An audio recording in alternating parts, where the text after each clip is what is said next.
ఉండాలి. So it is important for any one of you to say that culture in the world is not conforming correctly. It is improper. It is also ignorant.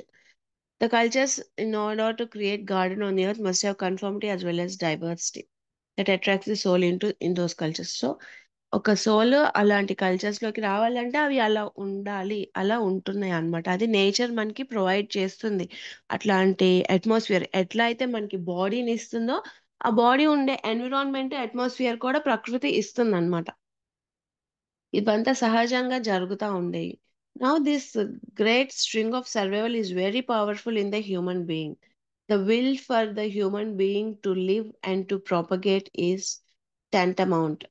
Now, the will to survive means that you have to agree with the laws and religion of your tribe. And if you do, then you will be protected. So, ఇట్లా ఇది పవర్‌ఫుల్‌గా ఉంటుందనమాట. మనలో survival mode బతకాలి అన్నది ఇది పవర్‌ఫుల్‌గా పెట్టిందనమాట. అందరిలోనూ ఇది సహజంగా ఉంటుందనమాట. Now the will to survive means that you have to agree. ఇలా సర్వైవల్ మోడ్ ఇలా బతకాలి అని మనలో ఎంత బలంగా ఉందో, దాని అర్థం ఏంటి అంటే, మనం బతకాలి అంటే మన ట్రైబ్‌లో మనం ఇమడాలి. ఆ ట్రైబ్ ప్రకారం మనం జీవించాలి. అంటే వాళ్ళు పెట్టే రూల్స్‌ని, నియమాల్ని మనం సహజంగా వాటిగానే మనము జీవించాలి. చాలామంది వాటి కోసం ఫైట్ చేస్తా ఉంటారు. అంటే స్పిరిచ్యువల్‌గా ట్రైబ్‌కి అగెయిన్స్ట్‌గా ఎళ్ళేవాళ్ళు కొంతమంది ఉంటారు. ట్రైబ్ నియమాలకి అగెయిన్స్ట్‌గా వెళ్ళేవాళ్ళు కొంతమంది ఉంటారు.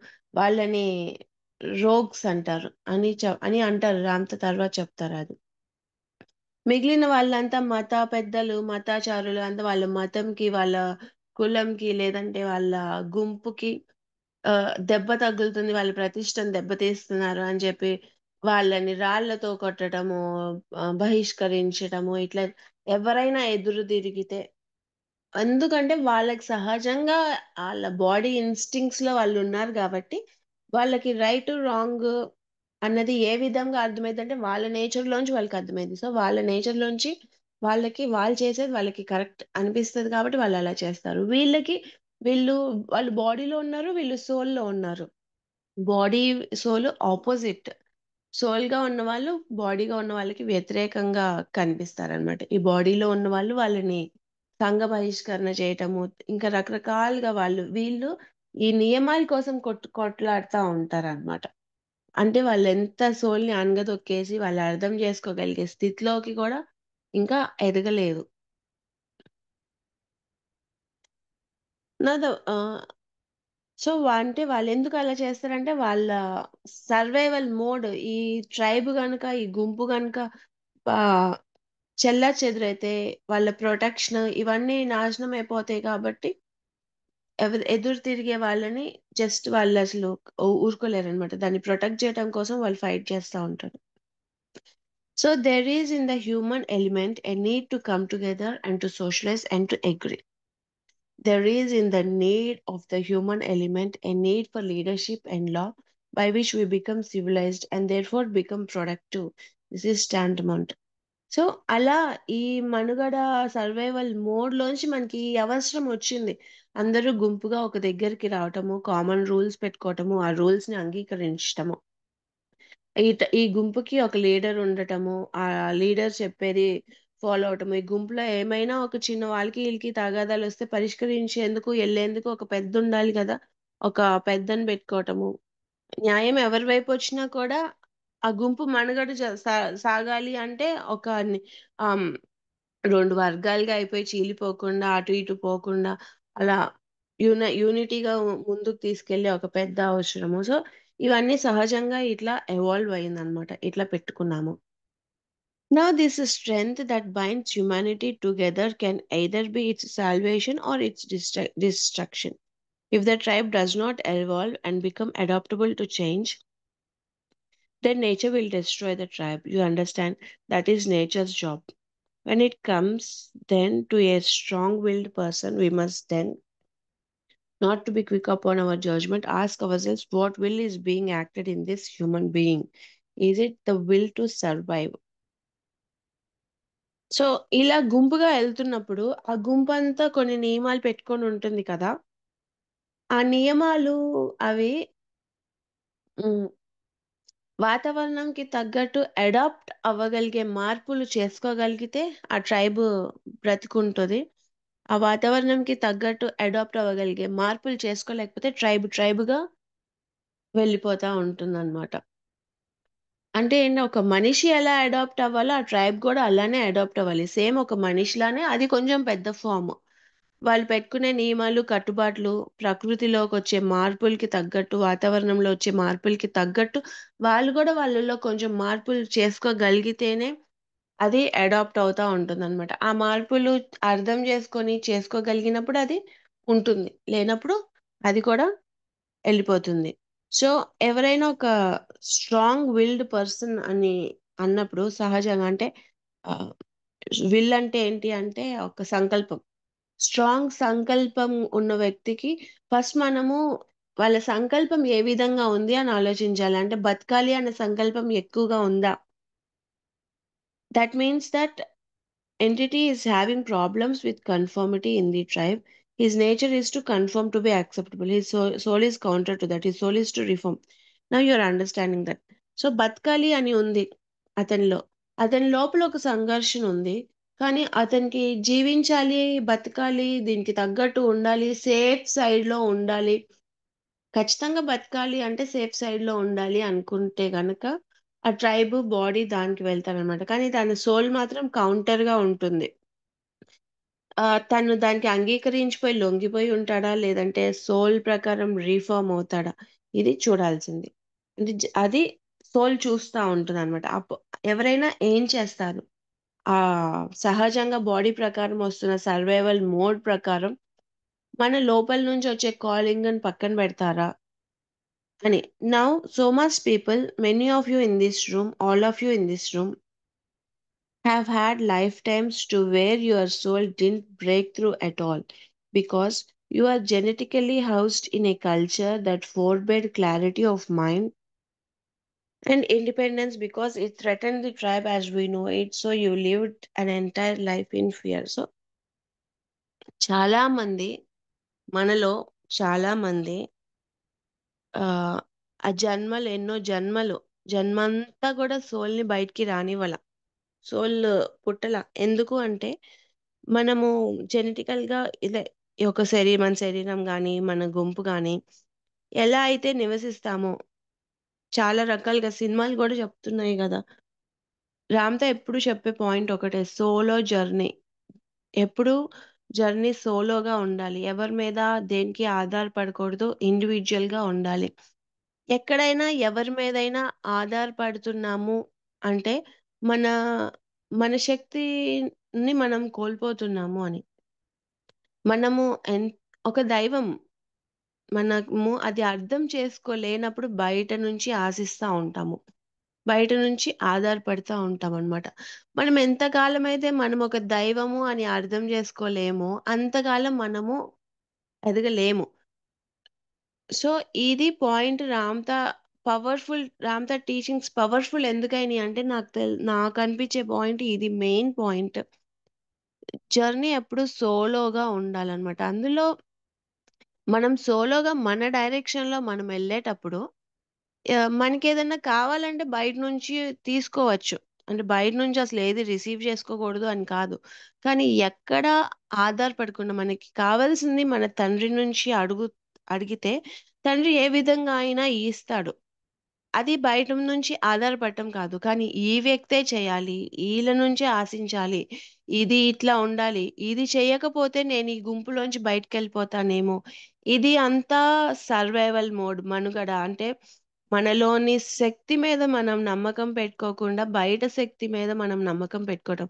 సో, ఈ గుంపు అంతా ఉండటం వల్ల నేను సేఫ్‌గా ఉంటా. నేను సెక్యూర్డ్‌గా ఉంటా అని సేఫ్ సైడ్‌లో ఉండటం అన్నమాట. ఈ విధంగా మనకి ఆలోచన విధానము మన చుట్టూ చిన్నప్పటి నుంచి స్టోరీస్ చెప్పడం గానీ, మూవీస్ తీయటం గానీ, ఒక మనిషికి నలుగురు కావాలి. పోయినప్పుడు మోసేందుకు ఒక నలుగురు కావాలి. కాల్చేందుకు ఒక నలుగురు కావాలి. సో, ఆ నలుగురితో ఎప్పుడూ డిఫరెన్సెస్ రాకుండా చూసుకోవాలి. ఇలా ఉండటం వల్ల మనము మన సోల్ కాలింగ్స్‌ని మనము వినము అసలు. అంత క్లారిటీ ఆఫ్ మైండ్ బయట నుంచి ఇవి వస్తా ఉంటాయి గదా! మన ఎన్విరాన్మెంట్ నుంచి, బాడీ నుంచి ఇవి బయట నుంచి మనము పేరెంట్స్ నుంచి కానీ, సొసైటీ నుంచి కానీ ఇవన్నీ వింటున్నప్పుడు, లోపల నుంచి ఒకటి వింటున్నప్పుడు, మనకసలు ఒక అర్థం చేసుకోగలిగే క్లారిటీ కానీ, అర్థం చేసుకొని ఆచరించగలిగే స్వతంత్రం కానీ ఉండవనమాట.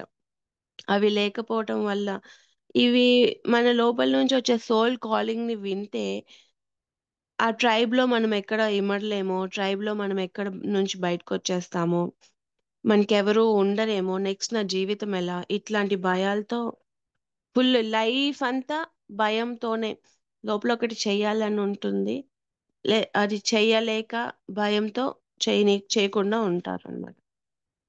You had urgings but you are never responding to them. So, లోపల నుంచి ఇది చేయాలి, ఇక్కడికెళ్ళాలి, ఇవి చూడాలి, ఇది ఎక్స్‌ప్లోర్ చేయాలి, ఈ విధంగా జీవించాలి. ఈ ఈ విధంగా ఈ ఇట్లాంటి ఇప్పుడు మామూలుగా ఏదన్నా ఆశ్రమంకెళ్ళాలి, లేదా అక్కడ సాధన చేయాలి. ఇలా రకరకాలుగా ఉంటాయి. ఇదే వాళ్ళ సోల్ కాలింగ్ అని నేను చెప్పను. జస్ట్ ఒక ఎగ్జాంపుల్. రకరకాలుగా ఉంటాయన్నమాట. కానీ ఫ్యామిలీ ఉంది. పిల్లల్ని చూసుకోవాలి. వేరే ఆప్షన్ లేదు. ఆహ్, నిన్నగాక మొన్న ఒక స్టోరీ చదివాను. అందులో ఒక అమ్మాయికి వాళ్ళ ఫ్రెండ్స్ చిన్నప్పుడు ఫ్రెండ్స్ అందరూ కలిసి టూర్‌కెళ్తారు. ఆమెకి బీచ్ చూడాలని చిన్నప్పటి నుంచి కోరిక. కానీ ఆమె పెరిగిన ఊర్లో గాని, అట్మాస్ఫియర్ వాళ్ళ ఫ్యామిలీ అలా ఇండివిడ్యుయల్‌గా ఒక ఆమె వాళ్ళ ఫ్రెండ్స్‌తో టూర్‌కి, ట్రిప్‌కి వెళ్ళటం అంటే అసలు ఇంపాసిబుల్. తను ఎప్పుడైనా పెళ్లయిన దగ్గర చిన్నప్పుడు పుట్టినప్పటి నుంచి పేరెంట్స్ "మీ పెళ్లయ్యాక మీ హస్బెండ్‌తో ఎళ్ళు" అనేవాళ్ళు. పెళ్లయిన తర్వాత వెంటనే పిల్లలు పుట్టటము, ఎప్పుడైనా టూర్‌కెళ్లారంటే ఏదన్నా బంధువుల ఇంట్లో ఫంక్షన్‌కి గానీ, లేదంటే ఏదైనా ఒక గుడికి, పుణ్యక్షేత్రంకి గానీ, అది కూడా వాళ్ళ వైఫ్, హస్బెండే గాకుండా చుట్టూ రిలేటివ్స్ అందరితో కలిసెళ్ళేవాళ్ళు. అలా సంవత్సరాలు గడిచిపోయినియి. ఆమె లోపల కోరిక అప్పుడప్పుడు అట్లా అనిపిస్తా ఉంటది. బీచ్ చూడాలి, బీచ్‌లో ఉండాలి అని ఆ కోరిక. అట్లా అనిపిస్తా ఉంటది కానీ, ఇంక అట్లనే ఫ్యామిలీ లైఫ్‌తో అత్త, మామ, పిల్లలు, హస్బెండ్ ఇలా ఉంటదనమాట. తను అయితే తనకి ఒక స్మార్ట్ ఫోనొస్తది. అందులో వాట్సాప్ గ్రూప్‌లో వాళ్ళు చిన్నప్పుడు 10థ్ క్లాస్ ఫ్రెండ్స్ అందరూ మీట్ అవుతున్నాము, బీచ్‌లో మీట్ అవుతున్నామని ఇన్ఫర్మేషనొస్తది. తనకి ఎళ్లి ఆ బీచ్‌ని చూడాలి అని తనకి చాలా అనిపిస్తదసలు. కానీ ఫస్ట్ తనకది ఆ విషయం వాళ్ళ ఫ్యామిలీకి చెప్పే ధైర్యమే చేయటానికి చాలా నెలలు పట్టిందనమాట. అంటే చాలా టైం పట్టింది. అంటే చెప్పే అంత ధైర్యం గూడా అంత రాంగ్‌గా తీసుకుంటది వాళ్ళ ఫ్యామిలీ. తను అంటే వాళ్ళ అత్తకి టాబ్లెట్లియ్యాలంట. వాళ్ళ వాళ్ళ మామగారు ఒక ఆవు తెచ్చి పెంచుకుంటున్నారంట. ఆ ఆవుకి కావాల్సిన పనులన్నీ చేయాలి. పిల్లలు స్కూల్‌కెళ్ళాలి. హస్బెండ్‌కి ఆఫీస్‌కెళ్ళాలి. వీళ్ళందరికీ వంట చేయాలి. సో, తన లైఫ్ అంతా తన లోపలవి అన్నీ ఇది ఒక ఎగ్జాంపుల్. అలా వుమెన్ లైఫే కాదు. అందరి లైఫ్ ఒక హస్బెండ్ లైఫ్ కూడా ప్రతిరోజు తనకి కాలింగ్స్ ఉంటాయి. తనకి సోల్ ప్రకారం చేయాల్సినయి ఉంటాయి. కానీ ప్రతిరోజు ఆఫీస్‌కెళ్ళటం. పిల్లలకి ఏంటంటే వాళ్ళకి కావాల్సింది చేయాలి అని వాళ్ళకి ఉంటుంది. కానీ పేరెంట్స్ చెప్పింది చదవాలి. ఈ కోర్స్ చదివితే ఎక్కువ మనీ ఒస్తాయి అని. అలా మాములుగా సినిమాల్లో అంటారు గదా! ఏంటండి ఈ ప్రొఫెషన్ ఎంచుకోవాలంటే ఫస్ట్ బేసిక్ ఇంజినీరింగ్ చేయడం ఫస్ట్ బేసిక్ గదా!